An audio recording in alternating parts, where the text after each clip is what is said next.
आप लोग देख लें, संसार में बड़े बड़े संकट लोगों पर आते हैं, चाहे जैसी असाध्य विपत्ति हो, संकट हो, आप गजेंद्र मोक्ष का पाठ करने लग जाओ, अथवा किसी पवित्र संध्योपासन संपन्न पवित्र सदाचारी वैदिक ब्राह्मण के द्वारा संकल्प करा करके आप अनुष्ठान करवाओ, गजेंद्र मोक्ष का पाठ कराओ, तत्काल समाधान मिलेगा, असाध्य से असाध्य संकट की निवृत्ति हो जाएगी। ये गजेंद्र मोक्ष की बड़ी भारी महिमा है। कोई न कोई एक स्तोत्र जरूर पाठ करना चाहिए, भले ही राम रक्षा ही करो, पर रोज करो जरूर।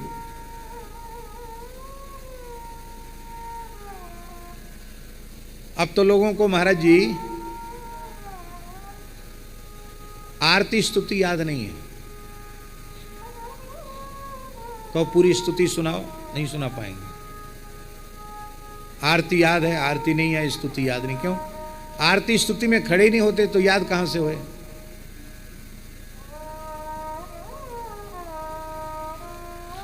हरिद्वार में एक स्थान में हम बैठे थे, बाराघाट वाले महंत जी भी थे और भी कई लोग थे।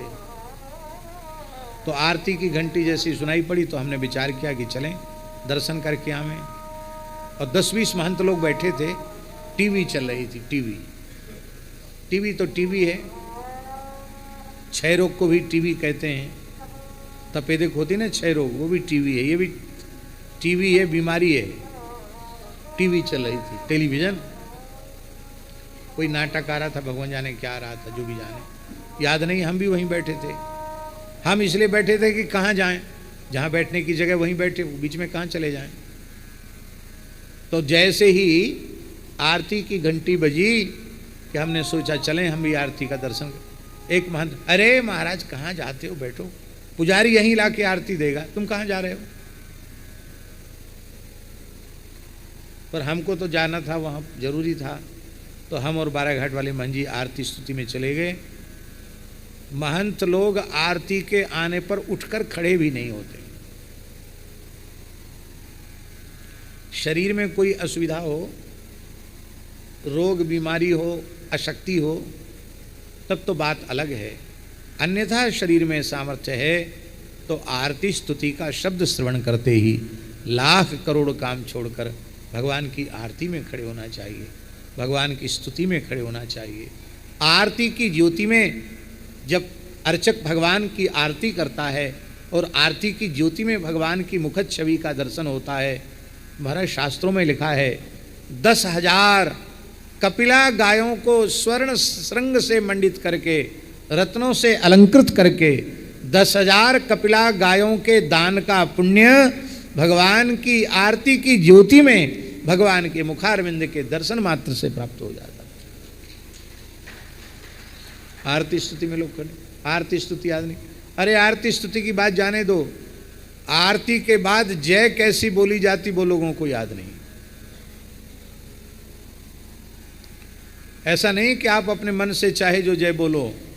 सैकड़ों वर्ष पहले 4 संप्रदाय ने बैठ करके निश्चय किया है कि पूरे 4 संप्रदाय में भेष में आरती स्तुति के बाद यही जय बोली जाएगी, लेकिन उस परंपरा का भी लोग पालन नहीं कर रहे हैं।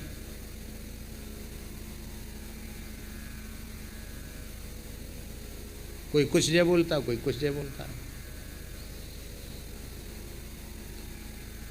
कई बार मन में आता है महाराज जी कि अब एक विद्यालय ऐसा खुलना चाहिए जिसमें साधुओं को साधुशाही पढ़ाने की व्यवस्था हो।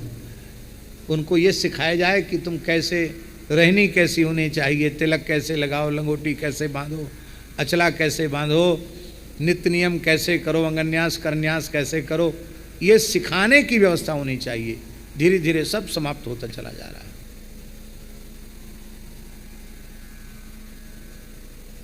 हमारे यहाँ 4 संप्रदाय ने जो जो निश्चित किए वो क्या है?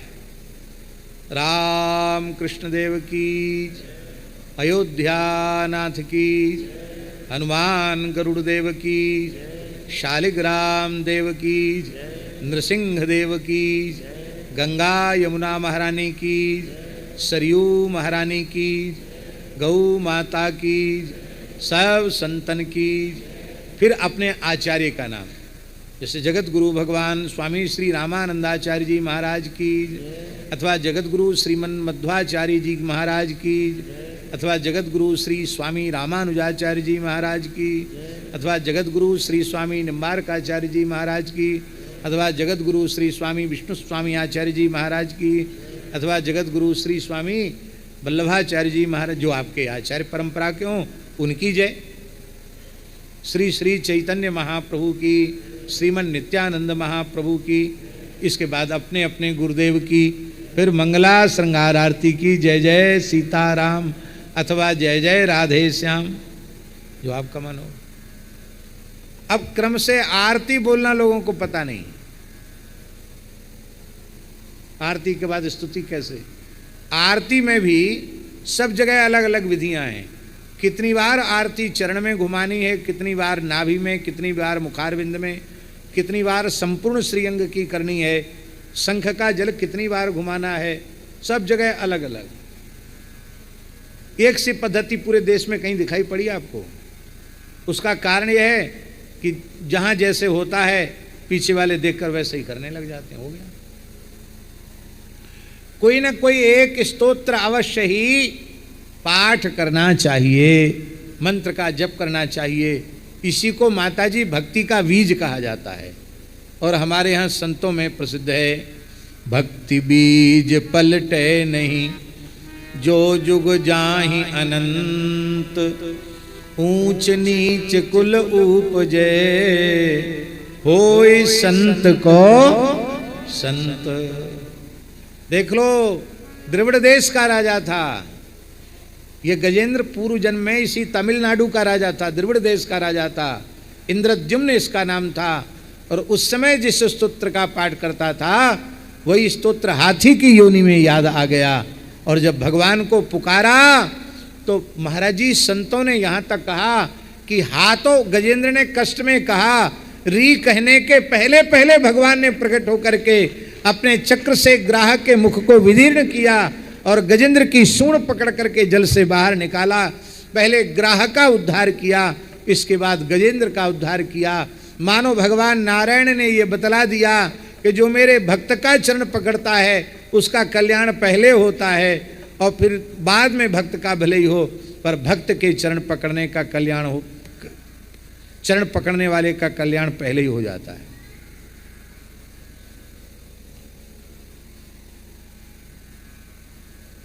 प्रसाद देंगे, आइए, कोई बात नहीं, आगे की कथा पीछे कर लेंगे। आओ।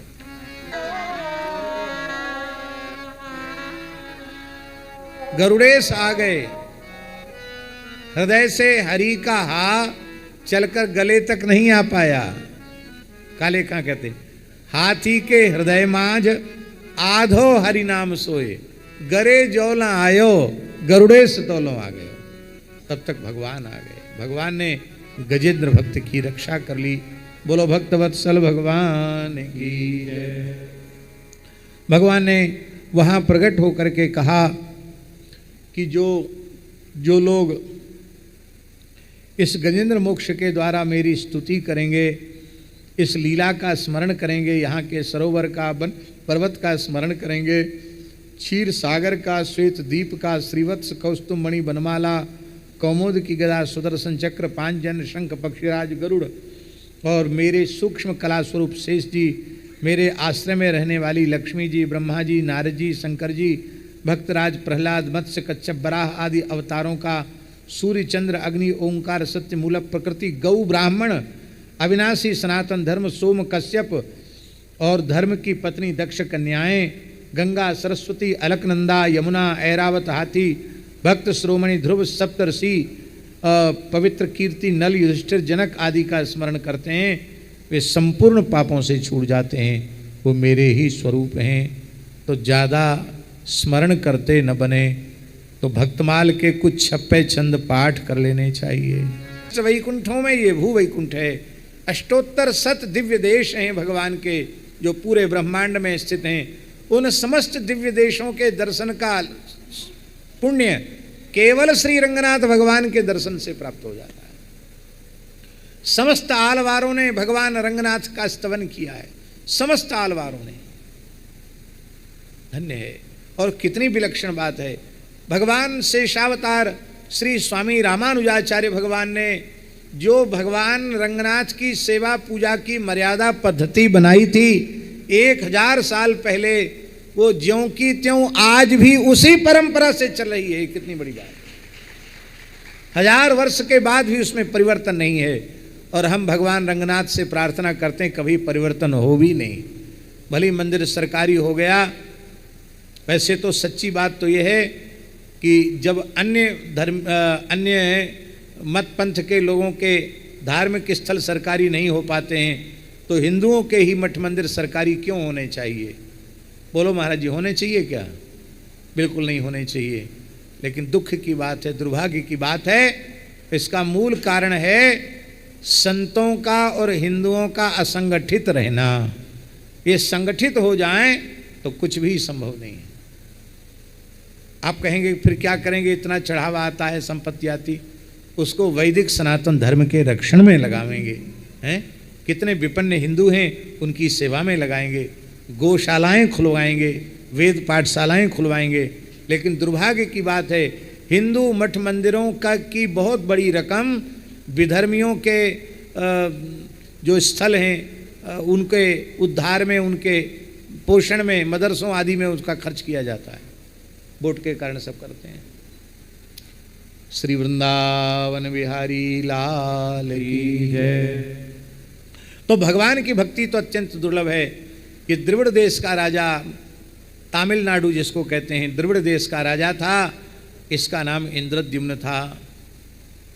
युवावस्था में ही वैराग्य हो गया, सब कुछ त्याग करके, और यह मलयाचल पर्वत पर, जिसको मैसूर में जो मलयाचल पर्वत है, और मलयाचल पर्वत जहाँ मलयागिरी चंदन उत्पन्न होता है, मलयाद्रि पर ये तप करने लग गया। इसके तपस्या की इतनी प्रशंसा होने लगी कि बड़े बड़े ऋषि महर्षि भी इससे मिलने जाने लगे। एक दिन भगवान अगस्त्य इसका दर्शन करने इसके साथ बैठकर कुछ सत्संग चर्चा करने पधारे। उस समय ये बैठ के माला फेर रहा था। इसने सोचा महात्मा तो आते जाते रहते हैं, हमारा नियम पूरा नहीं हुआ, हम क्यों उठ के खड़े हों। उठ के खड़ा नहीं हुआ, उनकी तरफ देखा भी नहीं, उनका कोई सम्मान भी नहीं किया। उस समय श्री अगस्त्य जी कुपित हो गए। एक तो यह क्षत्रिय है, क्षत्रिय का धर्म है कि अपने से ज्येष्ठ श्रेष्ठ ब्राह्मण का सदा आदर करे।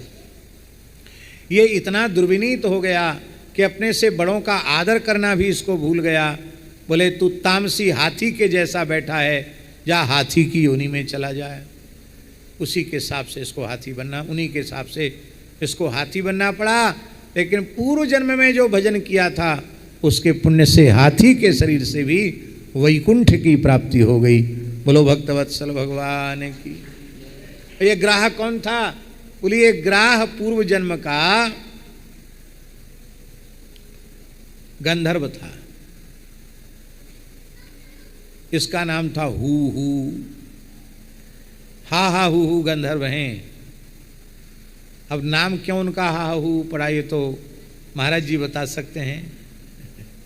महाराज जी हंस रहे हैं। लेकिन हा हू शैववाद्या गंधर्वास्त्र शाम, ये देवताओं के गंधर्व हैं, गायन में बड़े कुशल होते हैं।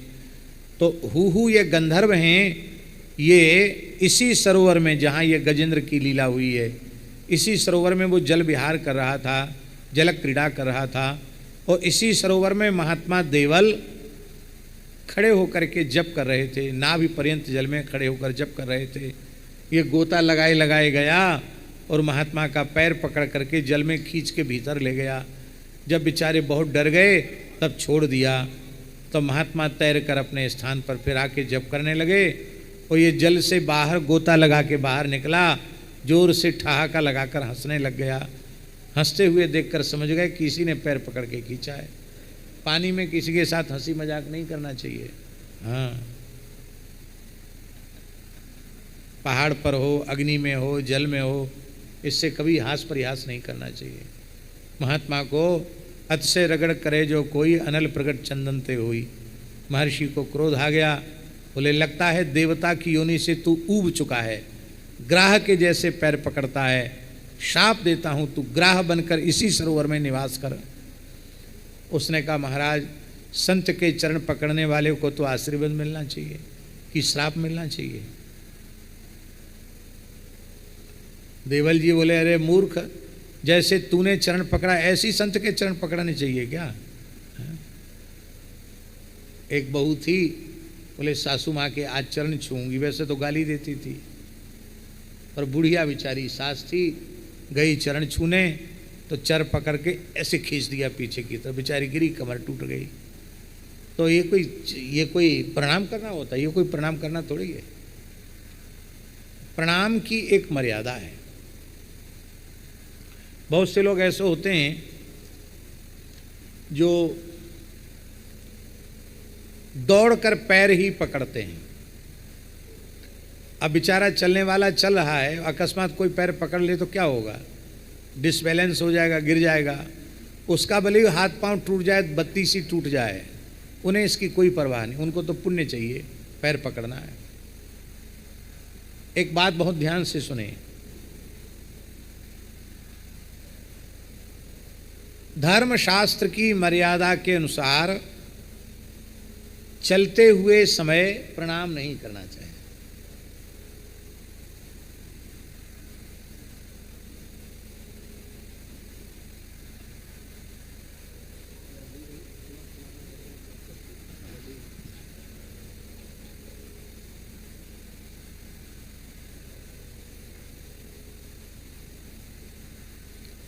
अपने से बड़े चल रहे हों तो चलते हुए को प्रणाम नहीं करना चाहिए, वर्जित है। दूर से मानसिक नमस्कार कर लें, झुक करके, लंबे पड़ करके, चरण छूकर चलते समय प्रणाम नहीं करना चाहिए, शास्त्र में निषेध है। भोजन के समय भी प्रणाम नहीं करना चाहिए। शयन के समय भी, लेटे हुए हों, लेट गए हों, तब भी चरण स्पर्श नहीं करना चाहिए। अपने से पूज्य सिर पर कुछ भार लेके आ रहे हैं, तुम प्रणाम करो तो भी नहीं करना चाहिए। अपने गुरुजी ही क्यों ना हो, भगवान की सेवा में मंदिर में लगे हों, उस समय गर्भगृह में जाकर भीतर प्रणाम नहीं करना। गुरुजी बाहर आवे, खूब 10 बार नहीं 100 बार दंडोत करो, कोई मना नहीं है, पर मंदिर के गर्भगृह में प्रणाम करने से सेवा अपराध लगता है। मंत्र जप कर रहे हो, माला जप आदि कर रहे हो, तो दूर से ही प्रणाम करना चाहिए, उस समय शरीर का स्पर्श नहीं करना चाहिए। अपने में वैसी पवित्रता हो, स्पर्श की योग्यता हो, तो दाहिने हाथ से दाहिने चरण का, बाएं हाथ से बाएं चरण का स्पर्श करके प्रणाम करना चाहिए। पुरुष वर्ग को साष्टांग प्रणाम करना चाहिए, मातृवर्ग को पंचांग प्रणाम करना चाहिए। ये प्रणाम की मर्यादा है। अब लोग प्रणाम करना ही भूल गए। तुम्हारा हाथ पांव भले ही टूट जाए, हमको तो प्रणाम करना है।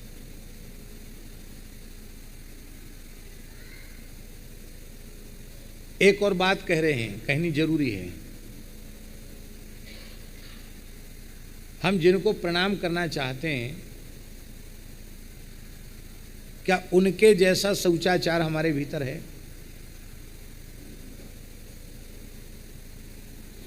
वो कितनी बार मिट्टी से हाथ धोते हैं, लवशंका भी जाएंगे तो जल लेकर जाते हैं, पैर धोते हैं, कितनी बार कुल्ला आचमन करते हैं, प्राणायाम करते हैं, क्योंकि हर समय भगवान की सेवा का कार्य है। कितने पवित्र रहते हैं।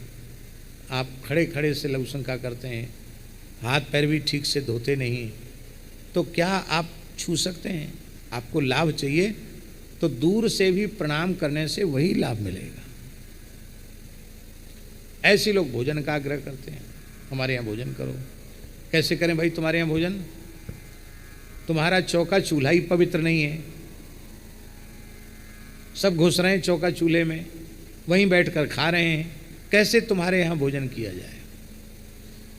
ये सब मर्यादाएं सदाचार की अवश्य ही माननी चाहिए, और तभी लाभ होता है, नहीं तो लाभ नहीं होता। बोलो वृंदावन बिहारी लाल की जय। जय श्री राधे।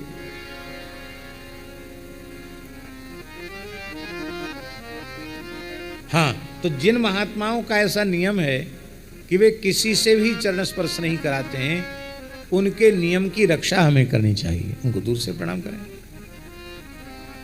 ऐसा नहीं कि हमने उनका नियम तोड़ दिया, अब बड़ा भारी किला जीत लिया हमने, ये नहीं, ये ठीक नहीं है। बोलो वृंदावन बिहारी लाल। तो प्रणाम की मर्यादा से प्रणाम करना चाहिए। एक समय की बात है कि संपूर्ण देवता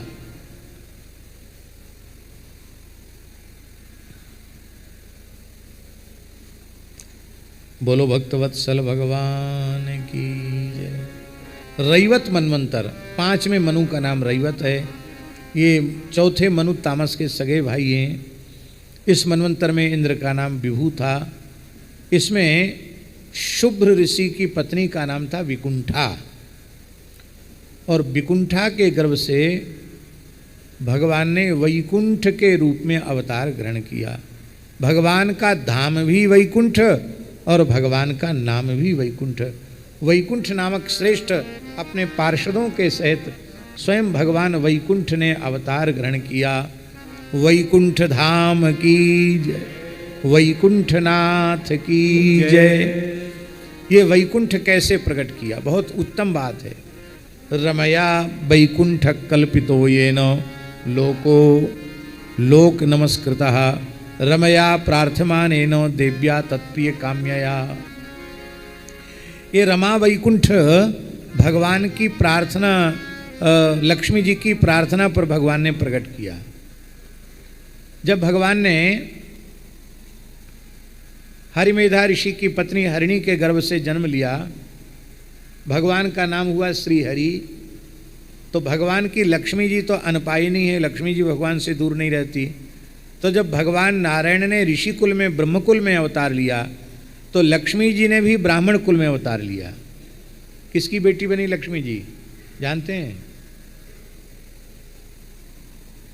बाबा जी की बेटी बनी। भगवान श्री भृगु जी महाराज की पुत्री बनी। साधारण नहीं है भृगु जी, नारायण भगवान के ससुर जी हैं, ससुर जी। हाँ, भृगु जी की पुत्री के रूप में लक्ष्मी जी का जन्म हुआ। इनका नाम हुआ भार्गवी। क्या नाम हुआ?